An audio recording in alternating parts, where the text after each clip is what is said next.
التميز الإعلامي للأستاذة الإعلامية ريم ماجد.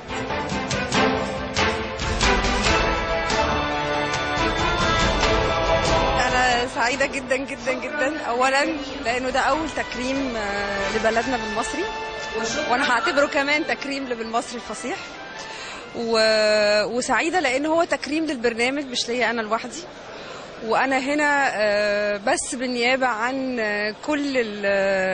كل الفريق اللي تعب وشقي من أول دلوقتي بقى إنه سنة و3 شهور، ولكل مجتهد النصيب. واهو الحمد لله. بتهيألي ان اكتر حاجه بتميز برنامجنا احنا هو روح الفريق اللي ورا الكاميرا، اللي في الكواليس، اللي هي في النهايه طالعه على الشاشه. ان احنا بنعمل اللي علينا وزياده، وبنتمنى دايما نكون عند حسن ظن الناس وبس.